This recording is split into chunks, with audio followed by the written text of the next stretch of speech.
Hello friends, आप सभी का स्वागत है आपके अपने चैनल पर science grow the best. Please like the video, share the video, subscribe the channel and press the bell icon to get latest notification of the videos. आज की क्लास में मैं लेकर आया हूँ प्रकाश का परावर्तन एवं प्रकाश का अपवर्तन, यानी reflection of light and refraction of light. अगर इस क्लास की पीडीएफ आपको चाहिए तो लिंक डिस्क्रिप्शन में मिल जाएगा, वहाँ से आप पीडीएफ ले सकते। ये क्लास इंपॉर्टेंट होने वाली है लीट लेवल 2 साइंस मैथ के लिए, लीट लेवल 1 के लिए और आरबीएससी सेकंड ग्रेड के लिए, एनटीपीसी एग्ज़ाम्स के लिए, वीडियो के लिए, एलडीसी के लिए, उन तमाम एग्ज़ाम्स के लिए जिनमें जनरल साइंस में ये टॉपिक है। तो शुरू करते हैं आज की क्लास, प्रकाश का परावर्तन एवं प्रकाश का अपवर्तन। सबसे पहले हम समझते हैं कि प्रकाश की क्या क्या विशेषताएं या गुण होते, ताकि हम आगे अपवर्तन और परावर्तन को अच्छे से समझ सकें। सबसे पहले हम अगर बात करें कैरेक्टरिस्टिक्स ऑफ लाइट या लाइट की विशेषताएं क्या क्या होती है, तो पहला है कि लाइट हमेशा जो है वो विद्युत चुंबकीय तरंगों के रूप में चलता है। यानी प्रकाश क्या है, विद्युत चुंबकीय तरंग है, और ये तरंगें जो होती है वो अनुप्रस्थ तरंग के रूप में ये विचरण करता है। दूसरा पॉइंट है कि प्रकाश की चाल गमन पथ के माध्यम पर निर्भर करती है, यानी जिस माध्यम में प्रकाश गमन करता है उस माध्यम पर प्रकाश की चाल निर्भर करती है। निर्वात में प्रकाश की चाल सर्वाधिक होती है और यह 3.0 गुणा 10⁸ मीटर प्रति सेकंड होती है। यानी निर्वात में ध्वनि का संचरण नहीं हो सकता, लेकिन प्रकाश का निर्वात में संचरण हो सकता है। और प्रकाश की चाल सर्वाधिक निर्वात में ही होती है और कितनी 10⁸ मीटर प्रति सेकंड होती है। अगर ये किलोमीटर में अगर हम इसको लेवे तो यहाँ पर 3.0 गुणा 10⁵ किलोमीटर प्रति सेकंड हो जाएगा। अगला है कि प्रकाश सदैव स्ट्रेट लाइन यानी सरल रेखा में गमन करता है। प्रकाश का गमन हमेशा स्ट्रेट लाइन में होता है, सीधी रेखा में ये चलता है। अगली क्वालिटी है कि ठोस व द्रव माध्यमों में प्रकाश को परावर्तित करने का गुण होता है। यानी ठोस माध्यम में और द्रव माध्यम में प्रकाश का परावर्तन, रिफ्लेक्शन हो जाता है। रिफ्लेक्शन का मतलब है कि प्रकाश की दिशा, प्रकाश की किरण की दिशा में बदलाव हो जाना। जब प्रकाश के रास्ते में अगर कोई ऐसा ऑब्स्टैकल आ गया जो उसको परावर्तित कर सकता है, जैसे कि कांच या इस तरह से जो उसकी दिशा को बदल सकता है, तो प्रकाश की दिशा बदल जाती है। इसे हम प्रकाश का परावर्तन कहते हैं। अगला है कि ठोस या द्रव माध्यम में प्रवेश करने पर प्रकाश का अपवर्तन होता है, रिफ्रैक्शन होता है। एक माध्यम से दूसरे माध्यम में प्रवेश करने पर प्रकाश की किरण मुड़ जाती है, उसकी दिशा में बदलाव हो जाता है, तो इसे हम प्रकाश का अपवर्तन कहते हैं। तो अब एक एक करके हम समझते हैं अपवर्तन और परावर्तन को। सबसे पहले हम अगला टॉपिक है हमारा कि प्रकाश का परावर्तन यानी रिफ्लेक्शन ऑफ लाइट। किसी वस्तु का किसी अवरोध से टकराकर वापस लौटने की घटना को परावर्तन कहते हैं। प्रकाश में भी परावर्तन का गुण होता है। जब प्रकाश किसी तल सरफेस से टकराता है तो उसका कुछ भाग वापस लौट आता है, इसे ही प्रकाश का परावर्तन कहते हैं। प्रकाश का परावर्तन यानी प्रकाश का किसी सरफेस से टकरा कर लौट आना, यानी उसकी दिशा। अगर प्रकाश की, जैसे मान लो यहाँ पर ये मिरर है और दर्पण है और ये प्रकाश की किरण जो इस तरह से जा रही है, तो ये अवरोध है इसके सामने, यहाँ से टकरा कर अगर इसकी दिशा बदल गई इस तरह से, तो यहाँ पर ये जो घटना हुई इसको हम कहेंगे प्रकाश का परावर्तन या रिफ्लेक्शन। तो प्रकाश जब किसी सतह से टकराता है तो उसका कुछ भाग वापस लौट आता है, इसे हम प्रकाश का परावर्तन कहते हैं। अब प्रकाश जिस भी सतह पर आपतित होता है, अगर वो सतह जितनी अधिक चिकनी है, पॉलिशदार है और घनी है, डेंस है, वहाँ प्रकाश का उतना ही अधिक भाग परावर्तित या रिफ्लेक्ट होता है। यानी प्रकाश का रिफ्लेक्शन कौन सी सतह सबसे अधिक करेगी? वह सतह जो चिकनी है, पॉलिशदार है और घनी है। ऐसी सतह प्रकाश का सबसे अधिक रिफ्लेक्शन करती है। जैसे कि मैंने आपको उदाहरण दिया दर्पण या मिरर, तो उसके पीछे की साइड में पॉलिश की हुई होती है और आगे वाली जो साइड है वो भी एकदम चिकनी होती है, घनी, डेंस्ड है, क्योंकि वो सॉलिड है। तो वहाँ पर प्रकाश का रिफ्लेक्शन, परावर्तन सबसे अधिक होता है। अब प्रकाश के परावर्तन के नियम है, 2 नियम है, तो इनको प्रकाश के परावर्तन के नियम कहते हैं। तो हम इनको समझते हैं एक एक करके। देखो, पहला नियम यह है कि आपतित किरण यानी इंसिडेंट रे आपतन बिंदु पर अभिलंब यानी normal at incident point and परावर्तित किरण रिफ्लेक्टेड रे एक ही तल पर होते हैं। यानी ये जो तीनों चीजें हैं, यानी आपतित किरण, इंसिडेंट रे, आपतित किरण, पहली तो ये, और दूसरा है नॉर्मल, कहाँ पर? अभिलंब, अभिलंब कहाँ पर? आपतन बिंदु पर। जिस बिंदु पर प्रकाश की किरण गिरती है वह, उस बिंदु पर जो नॉर्मल होगा वह अभिलंब, और तीसरी परावर्तित किरण। ये तीनों एक ही प्लेन में यानी एक ही तल में होगी। अगर ये हॉरिजॉन्टल क्षैतिज तल में है तो क्षैतिज तल में ही होगी, अगर ये ऊर्ध्वाधर प्लेन में है, तल में है, तो ऊर्ध्वाधर प्लेन में ही रहेगी। अब हम इसको समझते थोड़ा सा कि किस तरह से ये होता है। देखो मान लो ये दर्पण है, ठीक है, और ये वाली सतह जो है वो इसकी पॉलिश्ड सतह है, पॉलिश की हुई है, और ये प्रकाश की किरण है, आपतित किरण जो इसके ऊपर गिर रही है, आपतित हो रही है। तो जिस बिंदु पर ये गिर रही है वह बिंदु आपतन बिंदु हो जाएगा। मान लो ये ओ जो है वो आपतन बिंदु है यहाँ पर। तो इस बिंदु पर ये जो इस बिंदु ओ पर यानी आपतन बिंदु पर इस ग्लास की यानी इस मिरर की सतह से 90 डिग्री के एंगल पे यानी समकोण पर जो ये रेखा होगी, इस रेखा को, जो ये काल्पनिक रेखा होती है, इसको हम कहते हैं, इस रेखा को हम कहते हैं नॉर्मल या अभिलंब।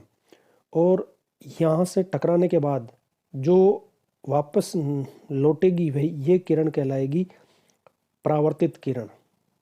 ठीक है, तो तीनों चीज़ें जो है वो तीनों एक ही प्लेन पे, एक ही तल पे होती है। क्षैतिज तल में है तो क्षैतिज तल में, और अगर ऊर्ध्वाधर में है तो तीनों ऊर्ध्वाधर तल में, एक ही प्लेन में, एक ही तल में होती है। ये वाली आपतित किरण है, तो मैं इसको नाम लिख देता हूँ कि ये आपतित किरण है, आपतित किरण। और ये वाली जो किरण है ये परावर्तित किरण होगी, परावर्तित किरण है ये। और ये जो है ये अभिलंब है, नॉर्मल इसको कहते हैं अभिलंब। अब देखो यहाँ पर दो कोण बनते हैं, मैं उनको भी आपको बता देता हूँ कि आपतित किरण का अभिलंब के साथ में जो ये कोण बनेगा, एक तो ये कोण हो गया, इसको तो हम कहेंगे आपतन कोण, एंगल आई से लिखेंगे इसको। और जो अभिलंब का परावर्तित किरण के साथ में जो एंगल बनेगा, जो कोण बनेगा, उसको हम कहेंगे एंगल आर यानी परावर्तन कोण। तो दूसरा नियम ये है कि आपतन कोण आई जो है, कोण I is always equal to कोण is angle R. Angle I is always equal to angle R, यानी एंगल आई हमेशा एंगल आर के बराबर होता है। यानी आपतन कोण हमेशा परावर्तन कोण के बराबर होता है। ये दूसरा नियम है परावर्तन का। तो दूसरा नियम है कि परावर्तन कोण, एंगल ऑफ रिफ्लेक्शन, सदैव एंगल ऑफ इंसिडेंस यानी आपतन कोण के बराबर होता है। यानी एंगल आर जो होता है वो हमेशा एंगल आई के बराबर होता है। एंगल आई हमेशा आर के बराबर होता है। आपतित किरण वह किरण है जो दर्पण से टकराती है, और आपतन बिंदु वह बिंदु है जिस पर किरण आपतित होती है, यानी टकराती है जिस बिंदु पर। और अभिलंब आपतन बिंदु से तल के लंबवत यानी समकोण पर खींची गई काल्पनिक रेखा होती है। और परावर्तित किरण यानी रिफ्लेक्टेड रेज सतह से टकराकर वापस लौटने वाली किरण होती है। और आपतन कोण, एंगल ऑफ इंसिडेंस जो है वो आपतित किरण और अभिलंब के बीच का कोण होता है। और परावर्तन कोण, एंगल ऑफ रिफ्लेक्शन, अभिलंब के साथ परावर्तित किरण के बीच में जो कोण बनता है वो आपतन कोण होता है। तो ये मैंने आपको भी बता दिया था, दोबारा से एक बार फिर से मैं आप बता देता हूँ। ये मिरर है, मान लो दर्पण है, ये इसकी पॉलिश की हुई सरफेस है, सतह है। अगर मान लो ये वाली जो किरण इसके ऊपर गिर रही है तो इस किरण को हम कहेंगे आपतन किरण। ये आपतन किरण हो जाएगी आपतन किरण। और जिस बिंदु पर ये आपतित हो रही है, गिर रही है, उसको हम कहेंगे आपतन बिंदु। मान लो यहाँ पर ये ओ जो है वो आपतन बिंदु है ये। तो इस आपतन बिंदु पर तल के यानी जो मिरर का, दर्पण का जो तल है, इससे लंबवती काल्पनिक समकोण पे खींची गई ये जो रेखा है, इसको हम कहेंगे अभिलंब यानी नॉर्मल, ये अभिलंब है। और यहाँ से जो लौटेगी, टकराकर जो किरण वापस लौटेगी, उसको हम कहेंगे परावर्तित किरण। तो ये तो हो गई किरण और अभिलंब तीनों। और अभिलंब के साथ में आपतन किरण का जो एंगल बनेगा, कोण बनेगा, उसको हम कहेंगे कोण आई यानी आपतन कोण।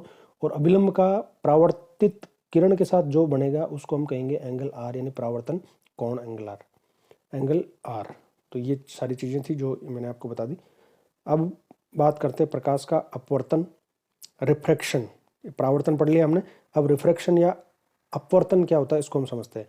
जब प्रकाश की कोई किरण एक पारदर्शी माध्यम से किसी दूसरे पारदर्शी माध्यम में जाती है तो अपने मार्ग से विचलित हो जाती है, डेविएट हो जाती है, इसे हम प्रकाश का अपवर्तन कहते हैं। यानी जब प्रकाश किसी एक पारदर्शी माध्यम से, जैसे मान लो कांच से वायु में, या वायु से कांच से, या कांच से जल में, या जल से केरोसिन में, किसी भी एक पारदर्शी माध्यम से किसी दूसरे पारदर्शी माध्यम में जब प्रकाश की किरण जाती है, प्रवेश करती है, तो वह अपने मार्ग से विचलित हो जाती है, डेविएट हो जाती है, यानी वो उसी रास्ते का अनुसरण नहीं करती, वहाँ से थोड़ा उसमें विचलन हो जाएगा, या तो अविलंब की ओर मुड़ जाएगी या अविलंब से दूर चली जाएगी।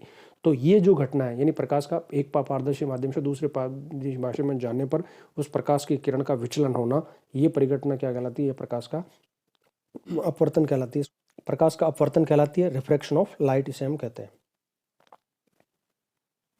तो इसको हम समझते थोड़ा सा कि किस तरह से ये रिफ्रैक्शन होता है। ये मान लो माध्यम 1 है और ये नीचे माध्यम 2 है। मान लो ऊपर वायु है, नीचे कांच है या कुछ भी है, और मान लो कि ये किरण है प्रकाश की जो इस माध्यम में जा रही है।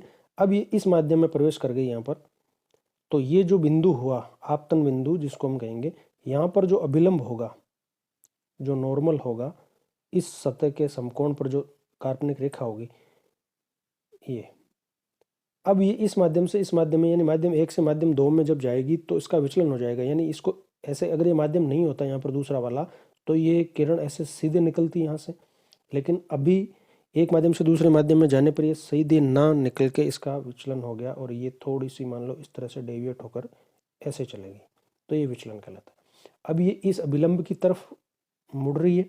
हो सकता है कि अगर विरल माध्यम हो तो ये अभिलंब से दूर इधर भी जा सकती है, यानी ये किरण इधर भी मुड़ सकती है। ठीक है, तो इसके बारे में हम आगे बात करेंगे। जब प्रकाश की किरण विरल यानी रेयर माध्यम से सघन यानी डेंसर माध्यम में प्रवेश करती है तो उसकी गति कम हो जाती है। अगर वो ऑप्टिकल डेंसर माध्यम है, यानी प्रकाशी की रूप से अगर वो सघन माध्यम है, तो वहाँ प्रकाश की गति कम हो जाएगी। जब गति कम हो जाएगी तो जो प्रकाश की जो किरण है वो पास में आ जाएगी, नज़दीक में आ जाएगी, अभिलंब की तरफ आ जाएगी, तो उससे वह दूसरे माध्यम में तल पर खींचे गए अभिलंब की तरफ मुड़ जाती है।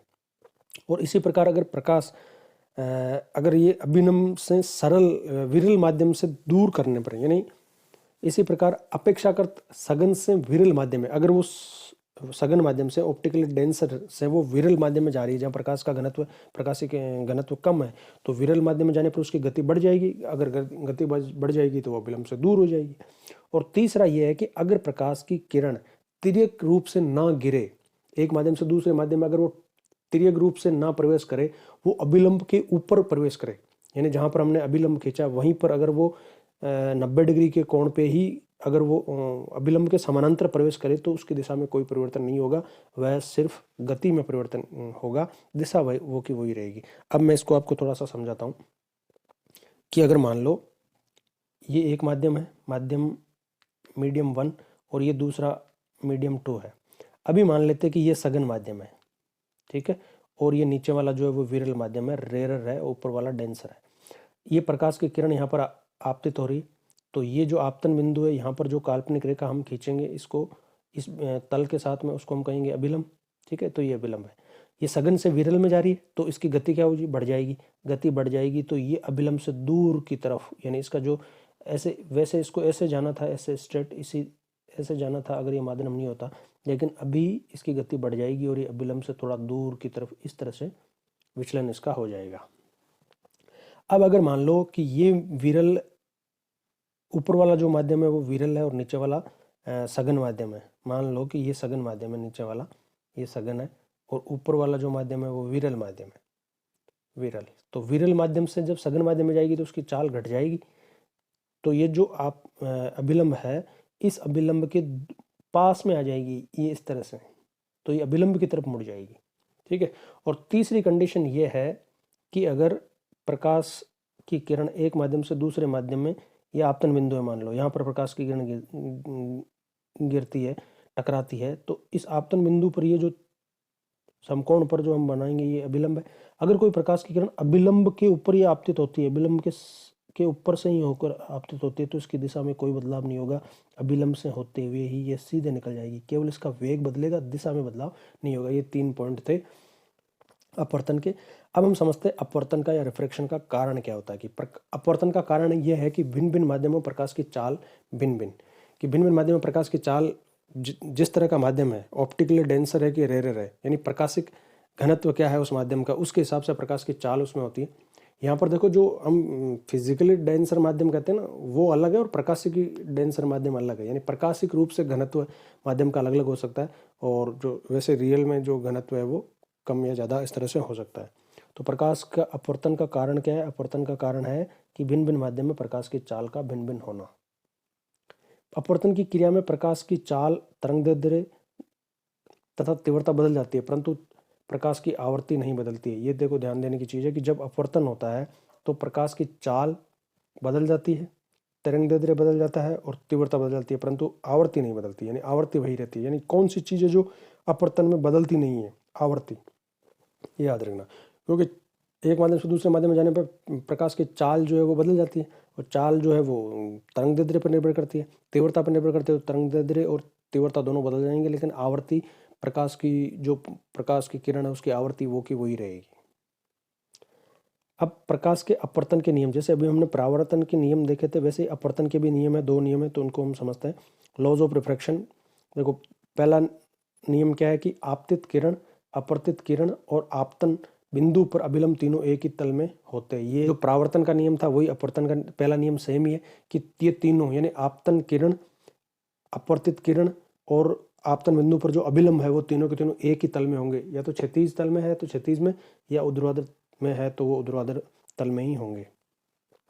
दूसरा इसका नियम क्या है उसको हम समझते हैं कि किन्हीं 2 माध्यमों के लिए तथा एक ही रंग के प्रकाश के लिए, यानी कोई भी 2 माध्यम है, जैसे जल से वायु है या वायु से जल है, कोई भी 2 कॉमन ले रहे हैं, अगर कोई 2 सेम माध्यम है और उनमें एक ही रंग का प्रकार है, जैसे मान लो लाल रंग का प्रकाश है या हरे रंग का है, एक ही रंग और 2 माध्यमों के लिए आपतन कोण की ज्या यानी साइन तथा अपवर्तन कोण की ज्या यानी साइन का अनुपात एक नियतांक होता है। यहाँ ज्या साइन का मतलब है साइन थीटा, यानी जो एंगल बन रहा है वो कौन सा, उसकी वैल्यू क्या लेनी है, हमें साइन थीटा लेना है। जैसे साइन 30 डिग्री है कि साइन 40 डिग्री, कितने डिग्री के कोण बना रहा है, वो उन दोनों का अनुपात जो होता है वो एक नियतांक होता है। यानी जैसे मान लो इस माध्यम में प्रकाश की किरण इस दूसरे माध्यम में ऐसे जा रही है, और जो भी माध्यम है ये यहाँ पर अभिलंब है, तो ये वाली जो किरण होगी इसको तो हम कहेंगे आपतित किरण, और ये वाली जो किरण होगी इसको हम कहेंगे अपवर्तित किरण। ये जो बाद में मान लो ये वाली किरण निकली तो इसको अपवर्तित किरण कहेंगे। तो यहाँ अभिलंब के साथ ये जो कोण बनेगा नीचे, ये तो हो गया अपवर्तन कोण R, और यहाँ पर जो अभिलंब के साथ में जो कोण बना वो हो गया एंगल I, ठीक है, यानी आपतन कोण। तो इन कोण का मान 30 डिग्री, 40 डिग्री, 50 डिग्री जो भी है वो साइन लेना है, हमें साइन थीटा लेना है। मान लो साइन 30 डिग्री है तो sine 30 sine I upon sine R, ये दोनों का मान हमेशा क्या होगा, एक कांस्टेंट होगा, एक नियतांक होगा। यानी साइन I बटा साइन R क्या होगा, एक कांस्टेंट होगा, एक नियतांक होगा। इस नियम को स्नेल का नियम कहते हैं। तो स्नेल का नियम किसे कहते हैं? स्नेल का नियम कहते हैं कि जब कोई भी 2 माध्यम के लिए और एक ही रंग के प्रकाश के लिए आपतन कोण की ज्या और अपवर्तन कोण की ज्या का अनुपात एक नियतांक होता है। यानी आपतन कोण की ज्या बटा अपवर्तित कोण की ज्या, इनका मान एक नियतांक होता है, इसे हम स्नेल का नियम कहते हैं। यानी एंगल I साइन I बटा साइन R बराबर एक नियतांक। नियतांक को पहले माध्यम के सापेक्ष दूसरे माध्यम का अपवर्तनांक कहते हैं तथा n से प्रदर्शित करते हैं। यहाँ पर जो नियतांक आएगा, कांस्टेंट आएगा, उसको हम क्या कहेंगे, अपवर्तनांक कहेंगे। लेकिन किस माध्यम के सापेक्ष कहेंगे, ये ध्यान देने की बात है। तो यहाँ पर हमेशा हम पहले माध्यम के सापेक्ष दूसरे माध्यम का अपवर्तनांक होगा। जैसे मान लो कि पहला माध्यम है वायु और दूसरा माध्यम है कांच, और वायु से अगर कांच में किरण जा रही है तो यहाँ पर जो एंगल होगा यानी एंगल I यानी साइन R बटा साइन I बटा साइन R, इसका जो मान आएगा नियतांक n आएगा, ये n क्या होगा, अपवर्तनांक होगा। किसका? दूसरे माध्यम का। किसके सापेक्ष? पहले माध्यम के। तो इसको हम लिखेंगे 1 माध्यम 1 एयर और n फिर माध्यम 2 लिखेंगे यहाँ पर, जैसे ग्लास है G, तो ये ANG का मतलब है कि ये ग्लास का, कांच का अपवर्तनांक है वायु के सापेक्ष, यानी दूसरे माध्यम का पहले माध्यम के सापेक्ष अपवर्तनांक कहलाता है n। इसको n से लिखते हैं। इसके दोनों और क्रमशः पहले माध्यम जैसे वायु का संकेत A और दूसरे माध्यम जैसे जल का संकेत डब्ल्यू लिखते हैं, इसे इस प्रकार वायु का के सापेक्ष जल का अपवर्तनांक कहलाता है। जैसे ये ए एन डब्ल्यू है ना, इसका मतलब क्या है कि ये एन यानी अपवर्तनांक किसका है, डब्ल्यू का यानी वाटर का, जल का है, किसके सापेक्ष, एयर के सापेक्ष, वायु के सापेक्ष। यानी यहाँ पर प्रकाश की किरण कहाँ से कहाँ जा रही है, वायु से जल में या जल से वायु में, पहले से दूसरे में, यानी ए से डब्ल्यू की तरफ जा रही है, यानी वायु से जल में जा रही है। तो ये अपवर्तनांक किसका हुआ, वायु का कि जल का, जल का हुआ, किसके सापेक्ष, वायु के सापेक्ष। अब बात करते हैं हम निरपेक्ष अपवर्तनांक की, जो अपवर्तनांक की अभी हमने बात करी। इसमें निरपेक्ष या एब्सोल्यूट रिफ्रैक्टिव इंडेक्स किसे कहते हैं, यदि प्रकाश का अपवर्तन निर्वात से किसी अन्य माध्यम में होता है, तब आपतन कोण के साइन तथा अपवर्तन कोण के साइन के अनुपात को उस माध्यम का निरपेक्ष अपवर्तनांक कहते हैं। और इसे केवल एन से लिखते हैं। यहाँ पर माध्यम 1 और माध्यम 2 नहीं आएगा, क्योंकि माध्यम 1 हमेशा यहाँ पर क्या होगा, निर्वात होगा, यानी निर्वात से वह प्रकाश की किरण उस माध्यम में जा रही है। निर्वात से कांच में जा रही है तो वो कांच का निरपेक्ष अपवर्तनांक है। अगर वो निर्वात से जल में जा रही है तो जल का निरपेक्ष अपवर्तनांक है। अगर वो केरोसिन में जा रही है तो केरोसिन का निरपेक्ष अपवर्तनांक है। यानी जब प्रकाश की किरण निर्वात से उस माध्यम में जाती है तो उस माध्यम का अपवर्तनांक जो होगा वो क्या कहलाएगा, निरपेक्ष अपवर्तनांक कहलाएगा। इसको एन से लिखेंगे केवल। अपवर्तनांक किसी पदार्थ का विशिष्ट गुण है और विभिन्न पदार्थों के अपवर्तनांक का मान भिन्न भिन्न होता है। ये विशिष्ट गुण होता है, हर पदार्थ का अलग अलग होता है। डायमंड का अलग है, हीरे का, केरोसिन का अलग है, वायु का अलग है, जल का अलग है, सबका अलग अलग होता है अपवर्तनांक का मान। देखो अपवर्तनांक का जो मान आता है ना, माध्यम के निरपेक्ष अपवर्तनांक का मान जो आता है ना, इसका मतलब ये होता है कि उस माध्यम में, जैसे मान लो किसी का अपवर्तनांक 1.5 है, तो 1.5 का मतलब ये कि निर्वात से जब वायु प्रकाश उस माध्यम में जाएगा तो 1.5 गुणा, यानी 1.5 गुणा यानी 1.5 गुणा उसकी गति जो है वो कम हो जाएगी। अगर किसी का अपवर्तनांक 3 है, इसका मतलब है कि वो प्रकाश अगर निर्वात से उस माध्यम में जाएगा जिसका अपवर्तनांक 3 है, तो 3 गुना उसकी गति कम हो जाएगी उस माध्यम में, 3 गुना उसका वेग कम हो जाएगा। अपवर्तनांक का मतलब ये होता है। एक ही पदार्थ का अपवर्तनांक विभिन्न रंगों के प्रकाश के लिए भिन्न भिन्न होता है। एक ही पदार्थ का, जैसे कांच है तो लाल रंग के लिए अलग अपवर्तनांक आएगा, हरे के लिए अलग आएगा, बैंगनी रंग के लिए अलग आएगा। तो रंग पे भी निर्भर करता है अपवर्तनांक का मान। जैसे बैंगनी रंग के प्रकाश के लिए सबसे अधिक और लाल रंग के प्रकाश के लिए सबसे कम होता है। देखो ये ध्यान रखना है आपको, लाल रंग, बैंगनी रंग ये शॉर्ट वेवलेंथ है, जिसकी वेवलेंथ यानी तरंग दैर्ध्य जिसका शॉर्ट कम है उसके लिए अपवर्तनांक का मान ज़्यादा है, और जिसका लॉन्ग वेवलेंथ है यानी ज़्यादा, जिसकी तरंग दैर्ध्य ज़्यादा है, वहाँ पर अपवर्तनांक का मान क्या है, कम है।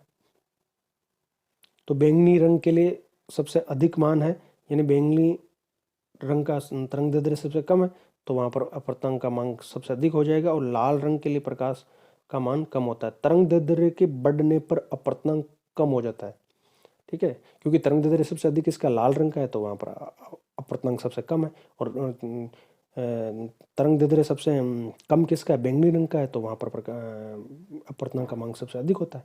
यानी अपवर्तनांक का मान जो है वो तरंग दैर्ध्य के व्युत्क्रमानुपाती है। तरंग दैर्ध्य ज़्यादा है तो अपवर्तनांक कम होगा, तरंग दैर्ध्य कम है तो अपवर्तनांक ज़्यादा होगा।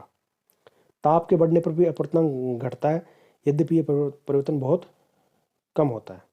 तो अपवर्तनांक अलग माध्यम पर तो निर्भर करता ही है, प्रकाश के रंग पर निर्भर करता है, तरंग दैर्ध्य पर निर्भर करता है, तापमान पर निर्भर करता है।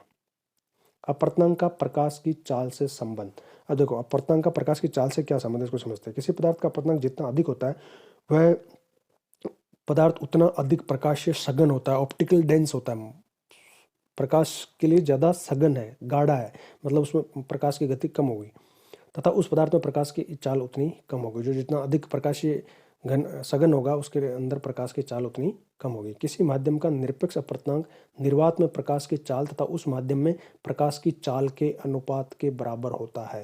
ये निरपेक्ष अपवर्तनांक क्या होता है, तो निरपेक्ष अपवर्तनांक का मतलब है कि निर्वात में प्रकाश की चाल और उस माध्यम में, जिस माध्यम का हम निरपेक्ष अपवर्तनांक, उस माध्यम में प्रकाश की चाल का अनुपात क्या है। यानी निरपेक्ष अपवर्तनांक n का मतलब हो गया आपकी निर्वात में प्रकाश की चाल बटा माध्यम में प्रकाश की चाल, यानी n बराबर क्या हो जाएगा, n बराबर c बटा v हो जाएगा। c का मतलब यहाँ पर है प्रकाश की चाल निर्वात में, c का मान जो प्रकाश की निर्वात में चाल होती है उसको हम c से लिखते हैं। ये चाल होती है 3 गुणा 10⁸ मीटर प्रति सेकंड, और माध्यम में प्रकाश की चाल को v से लिखेंगे। तो n बराबर c/v, ये निरपेक्ष अपवर्तनांक क्या हो जाएगा, c/v, यानी प्रकाश की निर्वात में चाल बटा प्रकाश के माध्यम में चाल। जैसे वायु के सापेक्ष कांच का अपवर्तनांक ANG है, तो वायु में प्रकाश की चाल बटा प्रकाश कांच में प्रकाश की चाल, पहले जो लिखा हुआ है वो पहला माध्यम है तो ऊपर वो लिखेंगे, और बाद में जो लिखा हुआ है वो नीचे ले जाएगा बटा में, और ये नीचे वाले का अपवर्तनांक ही है, यानी ये ग्लास का अपवर्तनांक है, यानी वायु के सापेक्ष कांच का अपवर्तनांक। तो वायु में चाल बटा प्रकाश की कांच में चाल।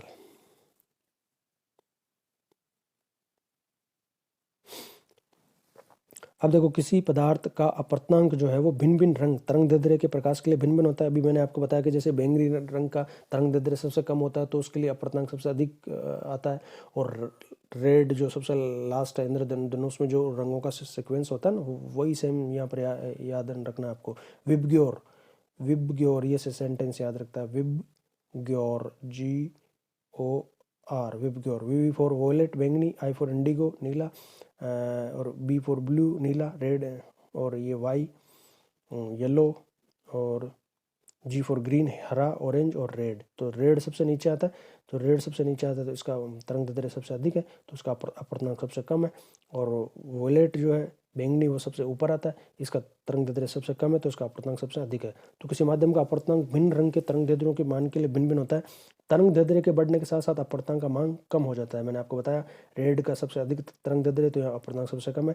प्रकाश के 7 रंगों में लाल रंग की तरंग दैर्ध्य सबसे अधिक होती है, लाल रंग की सबसे अधिक तरंग दैर्ध्य, फलत अपवर्तनांक सबसे कम होता है। तथा बैंगनी रंग प्रकाश की तरंग दैर्ध्य सबसे कम है, फलत अपवर्तनांक सबसे अधिक होता है। तो सबसे अधिक अपवर्तनांक किसका है, बैंगनी रंग का, और सबसे कम अपवर्तनांक किसका है, लाल रंग का, क्योंकि लाल रंग की तरंग दैर्ध्य सबसे अधिक है, तरंग दैर्ध्य अधिक है तो अपवर्तनांक कम, अधिक जिसकी कम है तरंग दैर्ध्य उसका अपवर्तनांक कम। अब अगला टॉपिक हम बात करते हैं क्रांतिक कोण या क्रिटिकल एंगल की बात करते हैं, कि यदि सघन माध्यम से में आपतन कोण को धीरे धीरे बढ़ाया जाए तो विरल माध्यम में संगत अपवर्तन कोण का मान भी बढ़ता जाता है। अगर हम सघन माध्यम में आपतन कोण को बढ़ाते जाए, जैसे मान लो 30 डिग्री, 50 डिग्री, 60 डिग्री, इस तरह से अगर हम बढ़ाते जाए सघन माध्यम में, तो अगर वो सघन से विरल में प्रकाश जा रहा है तो विरल माध्यम में जो अपवर्तन कोण होगा उसका मान भी उसी अनुपात में बढ़ेगा। अंततः एक आपतन कोण प्राप्त होगा जिसके अंतर्गत एक ऐसा हमको आपतन कोण प्राप्त होगा जिसके संगत अपवर्तन कोण का मान 90 डिग्री हो जाएगा।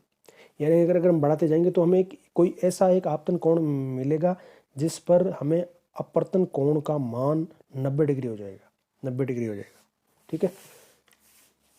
अतः सघन माध्यम में वह आपतन कोण जिसके लिए विरल माध्यम में संगत अपवर्तन कोण 90 डिग्री होता है क्रांतिक कोण कहलाता है। इसे सी से प्रदर्शित करते हैं। देखो, इसको हम थोड़ा सा समझते हैं वापस।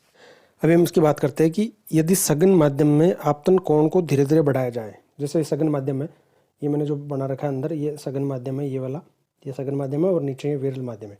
अगर सघन माध्यम में अगर हम इस आपतन कोण को धीरे धीरे बढ़ाए, ठीक है, जैसे मान लो ये पहले आपतन कोण 10 डिग्री था, ये पहले ऐसे आपतित होता था, फिर हमने इसको ऐसे बढ़ाया, यहाँ से ऐसे बढ़ाते बढ़ाते हम एक ऐसा मान पर लेकर आ गए। जब मान लो ये यहाँ पर आपतित होता था तब जो परावर्तित कोण था वो परावर्तित किरण यहाँ थी, यानी परावर्तन कोण ये था। जब ये यहाँ पर आया तब मान लो परावर्तन कोण, ये किरण यहाँ पर आ गई, परावर्तन कोण ये बन गया। अब जब ये यहाँ पर है, इस जगह है, इस पॉइंट पर है, तब ये जो आपतित कोण है ना, ये 90 डिग्री हो गया। इस तल से 90 डिग्री पर ना ये हो गया, ठीक है, ये 90 डिग्री पर हो गया। तो ये जो कोण होगा ना, ये इस कोण को हम सी या क्रांतिक कोण कहेंगे। यानी सघन माध्यम से विरल माध्यम में जब प्रकाश की किरण जाए तो जो आपतित कोण है, अभिलंब के साथ आपतित कोण है, वो आपतित कोण का वह मान, ताकि परावर्तित कोण का मान क्या हो जाए, 90 डिग्री हो जाए, ताकि अपवर्तन कोण का मान 90 डिग्री हो जाए। तो ये कोण क्या होगा, क्रांतिक कोण होगा। अब अगर इस क्रांतिक कोण से ज़्यादा का कोई मान है, यानी क्रांतिक कोण से ज़्यादा के कोण पर अगर कोई किरण आपतित हो रही है, मान लो कि ये इससे ज़्यादा के, मान लो ये यहाँ पर आपतित हो रही है, तब ये जो अपवर्तन कोण है वो 90 डिग्री से ऊपर हो जाएगा। यानी ये जो किरण है, ये परावर्तित किरण है, वो विरल माध्यम में जाएगी नहीं, इसी सघन माध्यम में रह जाएगी। इसी को हम पूर्ण आंतरिक परावर्तन कहेंगे। ठीक है, इस चीज़ को हम समझते हैं आगे। देखो कि यदि सघन माध्यम में आपतित कोण के मान को धीरे धीरे बढ़ाए तो विरल माध्यम के संगत अपवर्तन कोण का मान भी बढ़ जाएगा। अंततः ऐसा आपतन कोण प्राप्त होगा जिसके संगत अपवर्तन कोण का मान 90 डिग्री हो जाएगा। अतः सघन माध्यम में वह आपतन कोण जिसके लिए विरल माध्यम में संगत अपवर्तन कोण 90 डिग्री हो उसे क्रांतिक कोण कहेंगे। इसे सी से लिखते हैं। ठीक है, तो ये क्रांतिक कोण हो गया। तो क्रांतिक कोण किसे कहेंगे कि क्रांतिक कोण वह सघन माध्यम का वह आपतन कोण ताकि जिससे संगत जो अपवर्तन कोण है विरल माध्यम में वो कितना डिग्री हो, 90 डिग्री हो, तो वह क्रांतिक कोण कहलाता है। अब हम समझते हैं प्रकाश का पूर्ण आंतरिक परावर्तन। जब कोई प्रकाश किरण सघन माध्यम से विरल माध्यम में जाती है और आपतन कोण का मान क्रांतिक कोण से अधिक हो तो विरल माध्यम में प्रकाश की किरण का अपवर्तन नहीं होगा, बल्कि संपूर्ण प्रकाश परावर्तित होकर सघन माध्यम में ही वापस लौट आता है। इस प्रकार के परावर्तन को पूर्ण आंतरिक परावर्तन कहते हैं, क्योंकि इसमें प्रकाश का अपवर्तन बिल्कुल नहीं होता तथा संपूर्ण प्रकाश परावर्तित हो जाता है। तो total internal reflection of light या संपूर्ण आंतरिक प्रकाश का पूर्ण आंतरिक परावर्तन किसे कहते हैं, इसको समझते हैं कि जब कोई प्रकाश की किरण किसी सघन माध्यम से विरल माध्यम में जा रही है, ठीक है, तो आपतन कोण का मान क्रांतिक कोण से अधिक होना चाहिए। क्योंकि अगर आपतन कोण का मान क्रांतिक कोण पर है तो जो विरल माध्यम में जो संगत इसका अपवर्तन कोण का मान 90 डिग्री हो जाएगा। जब क्रांतिक कोण आपतन कोण क्रांतिक कोण बन जाएगा, यानी तो विरल माध्यम में जो अपवर्तन कोण होगा वो 90 डिग्री हो जाएगा। अब अगर आपतन कोण का मान क्रांतिक कोण से अधिक है तो वो प्रकाश की किरण विरल माध्यम में जाएगी ही नहीं, वो उसी सघन माध्यम में वापस रह जाएगी, उसका अपवर्तन नहीं होगा, यानी संपूर्ण परावर्तित होकर ही सघन माध्यम में वापस आ जाएगी। यानी अब अपवर्तन नहीं होगा, परावर्तन हो जाएगा। अपवर्तन तो तब होगा ना जब प्रकाश की किरण एक माध्यम से दूसरे माध्यम में जाए। यहाँ तो प्रकाश की किरण सघन माध्यम की वापस सघन माध्यम में रहेगी, विरल माध्यम में गई ही नहीं, तो एक ही माध्यम से प्रकाश की किरण का वहाँ पर परावर्तन होगा, अपवर्तन होगा ही नहीं। तो इसको हम कहेंगे पूर्ण आंतरिक परावर्तन। यानी इस प्रकार प्रकाश का पूर्ण आंतरिक परावर्तन हम इसको कहेंगे, क्योंकि इसमें प्रकाश का अपवर्तन बिल्कुल नहीं होता, संपूर्ण का संपूर्ण प्रकाश जो है वो परावर्तित हो जाता है। तो इसको हम थोड़ा सा समझते हैं कि संपूर्ण किस तरह से होता है ये। देखो, जैसे मान लो ये एक सघन माध्यम है और ये मान लो नीचे वाला ये जो माध्यम है विरल माध्यम है, ये अभिलंब है, यानी यहाँ पर वो आपतन बिंदु है जिस पर प्रकाश की किरण गिरती है, तो अभिलंब है। अब अगर मान लो प्रकाश की किरण जो आपतित किरण यहाँ पर गिर रही है वो क्रांतिक कोण से अधिक कोण बनाती है। क्रांतिक कोण, अगर ये क्रांतिक कोण होता तो ये प्रकाश की किरण इस तल के साथ समकोण बनाती, 90 डिग्री पे पहुंचती, लेकिन आपतन किरण से भी अधिक पर ये प्रकाश की किरण आपतित होती है तो ये 90 से ज़्यादा बनाएगा। यानी जो प्रकाश की किरण है वो दूसरे माध्यम में, इस विरल माध्यम में यहाँ नीचे की तरफ प्रकाश की किरण जाएगी ही नहीं, इस प्राकृतिक प्रकाश की किरण का अपवर्तन होगा ही नहीं, परावर्तित हो जाएगी और ये किरण वापस यहीं इसी माध्यम में रह जाएगी। तो ये कहलाता है संपूर्ण आंतरिक परावर्तन। यानी जब आपतन कोण का मान, जब प्रकाश की किरण सघन माध्यम से विरल माध्यम में जाती है और आपतन कोण का मान क्रांतिक कोण से अधिक हो तो जो परावर्तित किरण है वो उस माध्यम में ही रह जाती है, यानी अपवर्तन नहीं होगा उसका, उसी माध्यम में वो किरण वापस परावर्तन कर जाएगी। तो इसको हम कहेंगे पूर्ण आंतरिक परावर्तन, टोटल इंटरनल रिफ्लेक्शन। पूर्ण आंतरिक परावर्तन के लिए दो शर्तें हैं। देखो, दो कंडीशन पूरी होनी चाहिए। क्या क्या है कि सघन माध्यम से प्रकाश सघन और विरल माध्यम के पृथक तत्व पर आपतित होनी चाहिए। यानी सघन माध्यम से जो प्रकाश है वो सघन और विरल माध्यम के पृथक तत्व पर आपतित होना चाहिए। यानी प्रकाश जो है वो दोनों जो पृथक्करण माध्यम है, ये मान लो ऊपर सघन माध्यम में, नीचे विरल माध्यम में, तो यहाँ पर आपतित होना चाहिए। आपतन कोण का मान क्रांतिक कोण से अधिक होना चाहिए। आपतन कोण का मान अगर क्रांतिक कोण पर होगा तो प्रकाश जो दूसरे माध्यम में, विरल माध्यम में जो प्रकाश की किरण अपवर्तित होगी वो 90 डिग्री पर होगी। तो इससे अधिक मान पर, यानी सी से क्रांतिक कोण से अधिक अगर ये होगा आपतन कोण का मान, तभी वो परावर्तित हो पाएगी किरण, उसी माध्यम में रह पाएगी। तो दूसरा है कि क्रांतिक कोण का मान से अधिक मान होना चाहिए आपतन कोण का मान। तो इतना प्रकाश का अपवर्तन और परावर्तन। आपको वीडियो अगर पसंद आया तो आप इसको लाइक कर सकते हैं, फ्रेंड के साथ शेयर कर सकते हैं, अपने फ्रेंड्स के साथ शेयर कर सकते हैं। अगर पहली बार मेरे चैनल पर आए हुए तो प्लीज़ सब्सक्राइब कीजिए चैनल को। मिलते हैं अगली वीडियो में। अगले वीडियो में मैं लेकर आ रहा हूँ प्रकाश के अपवर्तन और परावर्तन से रिलेटेड MCQ। उसके बाद में हम गोले, दर्पण और लेंस का करेंगे। तो मिलते हैं अगली वीडियो में, तब तक जय हिंद।